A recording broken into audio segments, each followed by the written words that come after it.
네, 안녕하세요. 오늘은 ESG의 평가 방법에 대해서 한번 보도록 하겠습니다. 자본주의의 최고 가치는 이윤입니다. 하지만 이와 같은 이윤 창출만 추구하다가는 경영에 심각한 문제를 야기한다는 건 우리가 많은 사건들을 통해서 이야기를 들었습니다. 회계 장부 조작으로 기업 가치가 폭락한 미국의 에너지 기업 엔론입니다. 소위 말하는 분식회계로 엔론 경영진은 회계법인, 법무법인을 상대로 한 민 형사상 소송에 부딪혔고, 엔론의 전 최고 경영자 제프리 스킬링은 24년 4개월의 형을 선고받았습니다. 2008년에는 리먼 브라더스 파산으로 전 세계 금융위기가 발생을 했습니다. 또 아동노동 착취 및 미투 운동. 기업들은 노동 조건이 싼 지역에서 생산해서 이익을 극대화하는 전략을 추진했습니다. 이와 같은 기업의 이윤 추구 전략은 기후위기와 탄소 규제를 이끄는 환경 문제를 야기하게 만들었습니다. 이윤 극대화를 위해서 기업들은 환경 문제를 소홀히 하면서 다양한 사회적인 문제를 발생시켰는데요. 이와 같은 기업들의 이윤 추구 전략 속에서 투자자들은 장기적 수익 창출 방안은 무엇일까 고민을 하게 됐습니다.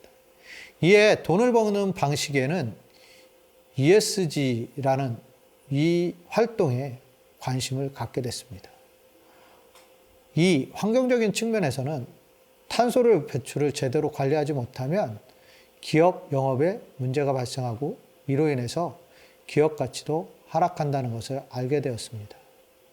S인 사회적 이슈는 노사 문제, 직원 복지, 지역사회 기여 등 사회적 이슈를 외면하면 기업이 존재가 어려워지고 문제가 발생한다는 것을 인식하게 됐습니다.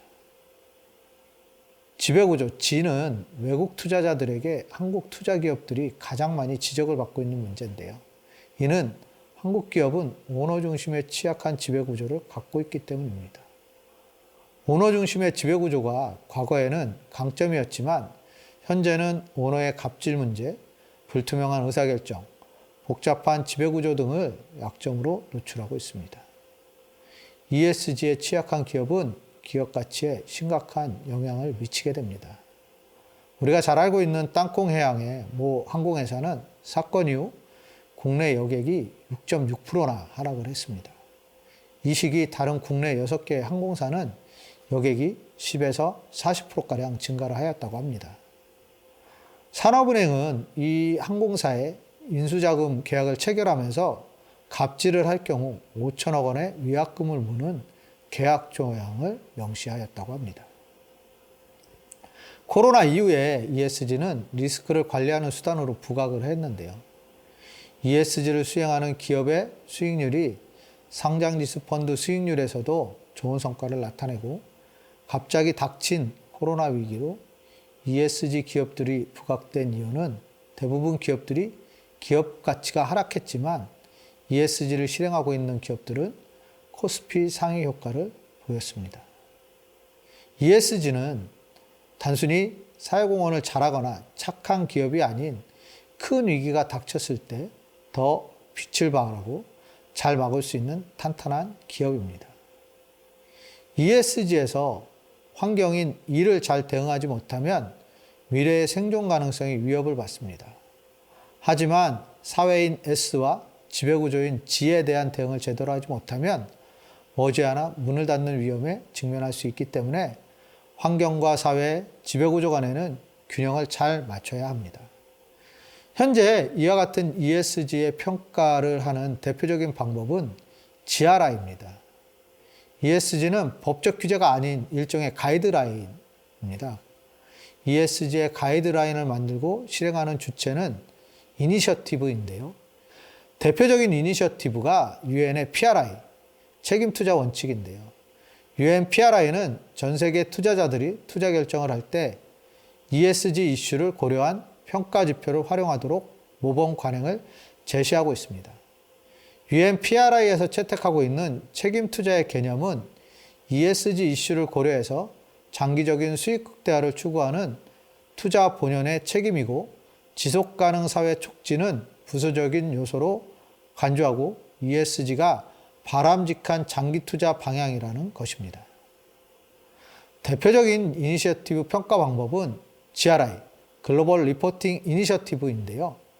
2002년 GRI 1.0 발표 이후에 2016년 GRI 표준을 제정을 했습니다. GRI는 기후변화, 인권, 부패 등의 문제에 대한 가이드라인을 제시하는 국제기구입니다. GRI의 지속가능 보고서는 의무사항이 아니기 때문에 불이익은 없습니다. GRI는 CSR, 기업의 지속가능 책임 또는 ESG 보고서의 기본적인 가이드라인인데요. GRI는 지난 시간에 보았던 엘킹톤의 트리플 바텀라인의 세 가지 요소에 바탕을 두고 있습니다.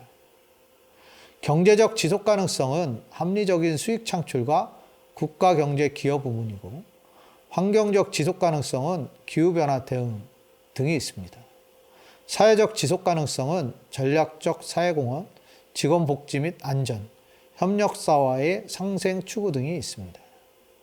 GRI는 투자자 입장에서 ESG 투자를 위한 방향을 제시하고 의사결정에 도움을 제공합니다. 그 외에도 국제표준화기구, 우리가 알고 있는 ISO에서 개발한 사회적 책임에 관한 국제표준으로 ISO 26000이 있습니다. 기업을 포함해서 모든 조직의 사회적 책임의 실행 가이드라인을 제공하는 것으로 2010년 11월에 제정이 되었습니다. ISO 26000은 S, 사회 영역에 대한 내용이 많이 반영되어 있습니다. ISO 26000은 반드시 준수해야 할 표준은 아니고요. 가이드라인으로, 본 가이드라인의 준수 여부는 기업이나 조직이 결정해야 될 일입니다.